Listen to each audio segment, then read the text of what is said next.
Nasabat ng Police Regional Office 2 ang isang malaking kargamento ng smuggled na sigarilyo na nagkakahalaga ng humigit kumulang 6.42 million pesos sa isinagawang routine border checkpoint operation sa Maharlika Highway, Barangay Taktak, Santa Fe, Nueva Vizcaya, gabi noong 18 ng Enero. Isinagawa ang operasyon ng pinagsanib na puwersa ng 2nd Maneuver Platoon ng 205th Maneuver Company, Regional Mobile Force Battalion 2, katuwang ang Santa Fe Municipal Police Station, Provincial Intelligence Unit at Regional Intelligence Unit ng Nueva Vizcaya Police Provincial Office.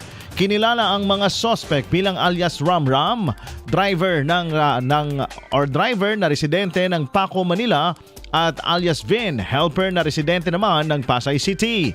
Bago ang insidente, nakatanggap ng impormasyon ng mga operatiba mula sa isang informant hinggil sa isang puting elf truck na umano'y nagdadala ng smuggled na sigarilyo.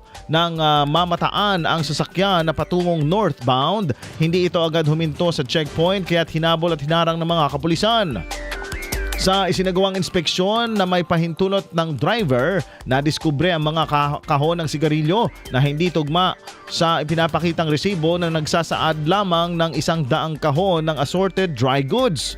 Sa verifikasyon, lumabas na ang kargamento ay binubuo ng 251 na kahon ng RGD cigarettes at 20 kahon ng Mighty cigarettes na may kabuang tinatayang halaga ng 6,420,000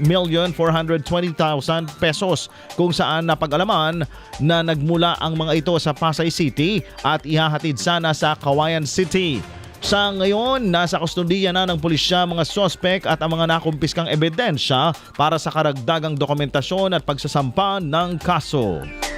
IFM News.